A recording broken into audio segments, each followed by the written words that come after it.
Ecto-Couleur était une saveur de Hi-C estampillée SOS Fantôme qui est apparue dans les rayons des supermarchés à la fin des années 1980, mais même après que la franchise elle-même ait disparu dans l'au-delà, Ecto-Couleur est resté. Hi-C a finalement supprimé le produit, mais tout comme les fantômes que Peter, Ray, Egon et Winston combattaient, il a refusé de rester mort.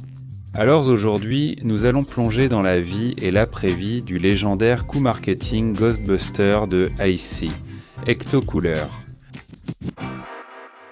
Avant de commencer, abonnez-vous à la chaîne Weird History Food.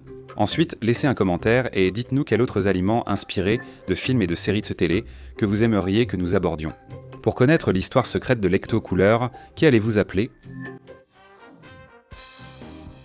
L'histoire de Hi-C commence en 1946, lorsque Niels Foster, un ancien boulanger et propriétaire d'une usine d'embouteillage apparemment peu familier avec les orangers, a passé plus d'1 an de sa vie à développer la formule idéale pour une nouvelle boisson à l'orange. Sa recette comprenait du concentré et des essences d'orange, de l'huile d'écorce, du sucre, de l'eau, de l'acide citrique et de la vitamine C. Le nom venait de sa richesse en vitamines, et non de la note de piano, au grand désarroi des amateurs de musique. Hi-C a été testé sur le marché en 1947 et officiellement lancé en 1948 avec une campagne de marketing massive. Cette campagne coûtait des milliers de dollars par marché chaque semaine, ce qui était énorme à dépenser en publicité à la fin des années 40 sans même avoir de film à promouvoir. Initialement disponible seulement dans le sud-est, la boisson a été lancée à Los Angeles et San Francisco l'année suivante. Hi-C disposait d'un système de production et de distribution unique, installant ses usines près des principaux centres de commercialisation pour expédier rapidement et limiter les produits d'un périmé. Cela a aussi permis de créer de nouvelles saveurs. Par exemple, un embouteilleur sous contrat de l'Ohio, également producteur de raisins, a lancé la saveur violette très appréciée des enfants dans le monde. Ensuite, grâce à l'usine de Powell dans le Michigan, 2 nouvelles saveurs ont été introduites, pommes et cerises, mais étonnamment, pas de Powell. Rapidement, la gamme Hi-C est devenue une vraie salade de fruits. Lorsque les affaires de Hi-C prospéraient, les grands de l'industrie ont saisi l'opportunité et, en 1954, Minute Maid a racheté la société, permettant d'ajouter davantage de saveurs. Orange ananas, ananas pamplemousse, pêche et Florida Punch, qui, étonnamment, ne contenaient pas une goutte d'eau de marée. En 1958, Hi-C était disponible dans tout le pays. Encore une fois, un poids lourd encore plus grand de l'industrie est arrivé lorsque Coca-Cola a racheté Minute Maid en 1960. Mais aussi unique que soient les nombreuses saveurs de Hi-C, les choses allaient en devenir étranges. Dès 1965, Hi-C a commencé à vendre une nouvelle concoction, un mélange d'orange et de citron appelé Citrus Couleur. Plus tard, de la mandarine a été ajoutée au mélange. La boisson, désormais nommée Dream pour une raison inconnue, a rencontré un grand succès au début des années 1970, en partie grâce à la popularité des boissons aux couleurs atypiques à l'époque. Le Citrus Couleur a continué à être vendu jusque dans les années 1980, mais en 1984, quelque chose s'est produit qui a changé à jamais le destin de cette boisson. Le succès de la franchise Star Wars et ses nombreux produits dérivés marketing étaient redevenus un modèle pour les films à gros budget. Au fur et à mesure que les années 80 avançaient, les studios de cinéma ont sauté sur l'occasion de promouvoir leurs films par tous les moyens possibles. Aussitôt, boîtes à déjeuner, BD, jeux vidéo et surtout dessins animés étaient introduits pour tout film vaguement commercialisable auprès des enfants. Et certains qui n'auraient probablement pas dû l'être. Star Wars était bien sûr un choix naturel donnant naissance à 2 séries animées. Retour vers le futur, Teen Wolf, Karate Kid, Police Academy, et même des films dont la pertinence pour les enfants est discutable comme Rambo et Robocop ont eu droit à leur adaptation en dessin animé. Mais peut-être que le plus réussi de tous était SOS Fantôme. Mélange de genres entre comédie, horreur et science-fiction, Ghostbuster était le 2e plus gros succès au box-office de 1984 et avait tout ce qu'il fallait pour captiver l'imagination des enfants du monde entier. Des pistolets laser, des monstres effrayants, une voiture géniale et un fantôme vert rigolo. On en reparle dans un instant. Le film était un phénomène culturel, il était donc inévitable qu'il ait son dessin animé.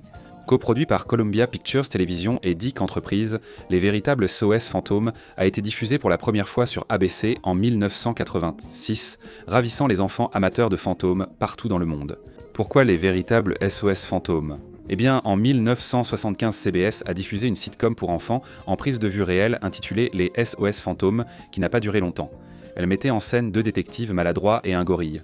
Oui, un gorille, qui enquêtait sur le paranormal. Filmation, le producteur de la série des années 1970 a accepté de céder la licence du nom au film de 1984. Cependant, cet accord n'a pas donné à Filmation les droits de produire une adaptation animée. Écarté au profit de Dick, Filmation a relancé son émission en dessin animé. Donc pour éviter toute confusion entre les deux séries et pour établir leur suprématie, le mot vrai a été ajouté au titre du film dérivé. La série a connu un succès immédiat, malgré d'importants changements par rapport au film. Par exemple, la ressemblance des chasseurs de fantômes ne correspondait que très peu à celle des acteurs d'origine, et leur voix non plus. Mais le plus grand changement de tous fut l'ajout de leur nouvel ami, le fantôme vert sans nom, qui avait recouvert Bill Murray de glu ectoplasmique dans le film, est devenu leur animal de compagnie de facto et a reçu le surnom le plus approprié, Bouffe-Tout. Fort du succès de la série, la société mère de Columbia a voulu exploiter davantage la franchise des chasseurs de fantômes. Il s'agissait de Coca-Cola, et ils avaient déjà en tête le produit vert parfait. En 1997, Coca-Cola, via Minute Maid, via Hi-C, a commandé un nouveau produit dérivé adapté aux enfants, lié à un autre produit dérivé déjà adapté aux enfants, issu d'un film qui, lui, ne l'était pas vraiment. Hi-C était un choix naturel, avec ses briques de jus en carton déjà incontournables dans toutes les boîtes à déjeuner. Mais quelle saveur représentait le mieux les morts vivants ?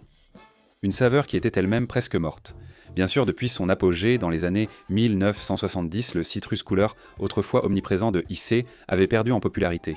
Alors il était prêt pour un relooking à la mode des années 80, sans les épaulettes ni la laque. Il était logique d'associer une boisson vert vif à un fantôme de même couleur. Ainsi, le citrus couleur a subi une transformation éclatante. Il y avait un nouvel emballage qui consistait essentiellement à ajouter l'image de Bouffe-Tout à l'étiquette existante du citrus couleur. Et plus important encore, il y avait un nouveau nom. Comme la bave verte étrange s'appelait ectoplasme dans le film, le citrus couleur est devenu ectocouleur et a officiellement rejoint le GMCU, l'univers cinématographique des produits dérivés de SOS Fantôme. Conçue pour promouvoir la série animée, la boisson est apparue en magasin à l'été 1999, en même temps que la sortie de SOS Fantôme 2. À cette époque, l'émission, prolongée à 1 heure, avait été renommée Bouffe-Tout et les véritables SOS Fantômes. Une moitié était toujours consacrée à un épisode traditionnel centré sur les chasseurs de fantômes, mais on y ajoutait des courts segments axés sur le spectre préféré de tous, Bouffe-Tout, à la couleur menthe verte. Comme un Steve Urkel, d'une certaine manière moins ridicule, Bouffe-Tout avait éclipsé les personnages qui avaient inspiré la série à l'origine. Ce n'était pas seulement la série qui enthousiasmait les enfants. SOS Fantôme.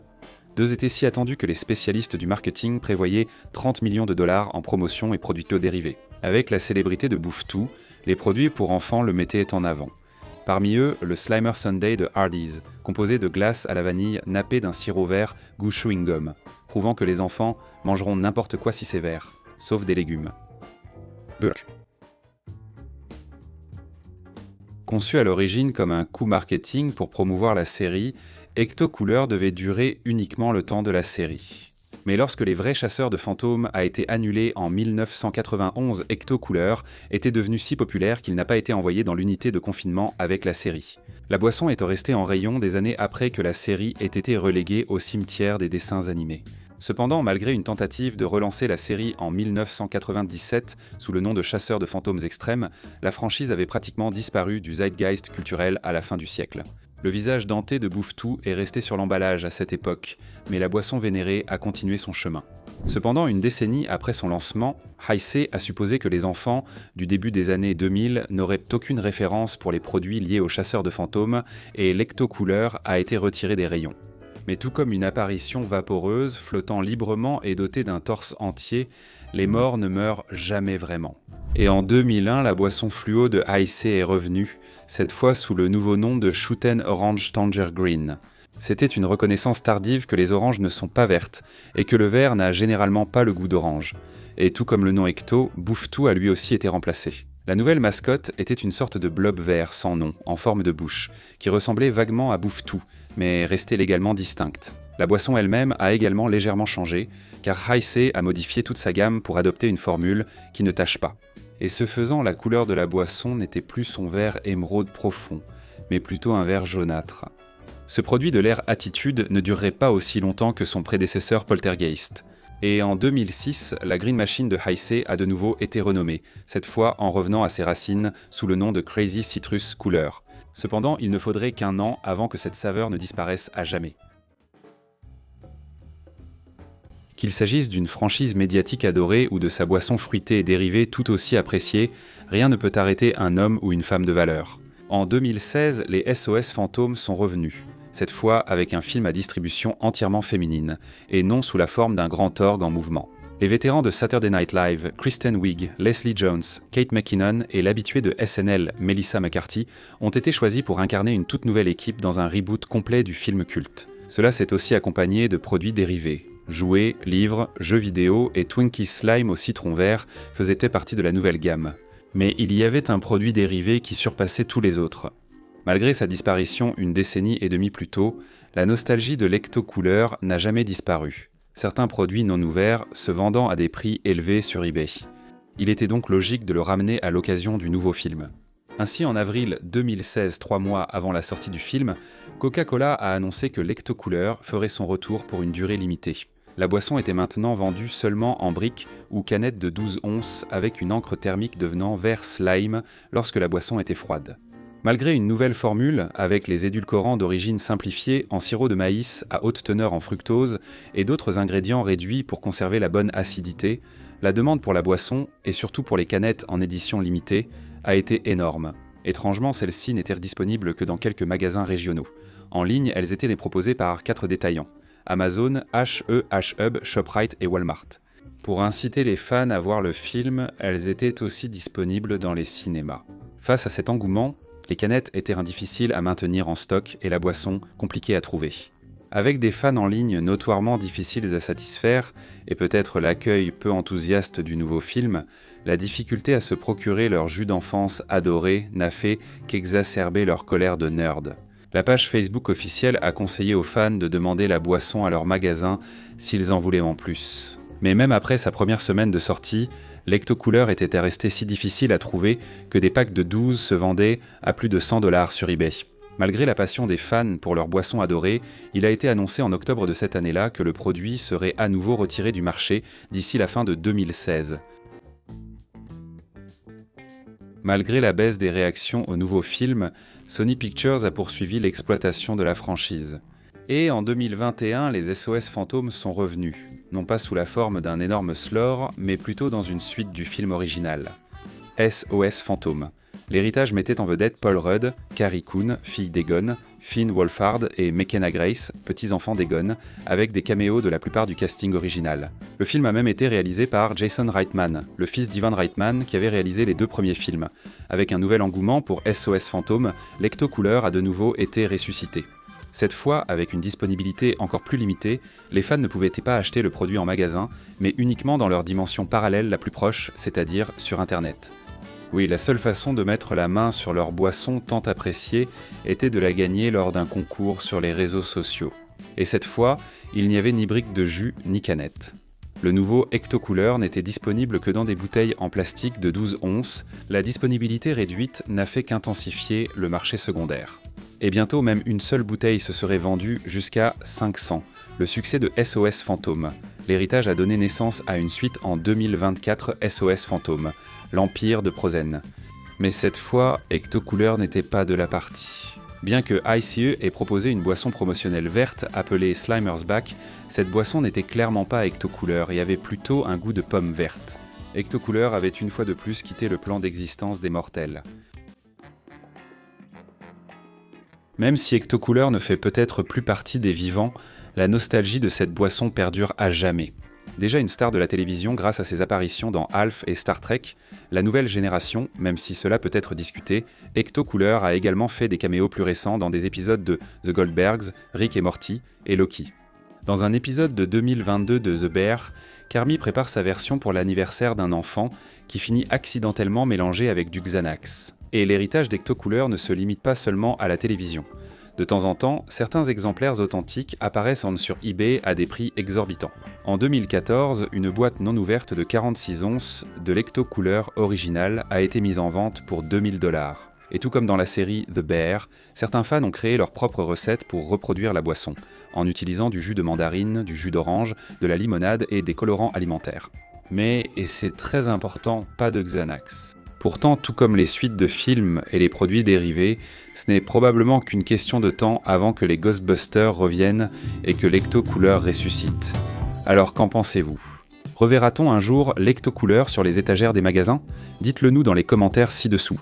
Et pendant que vous y êtes, jetez un œil à certaines de ces autres vidéos de Weird History Food.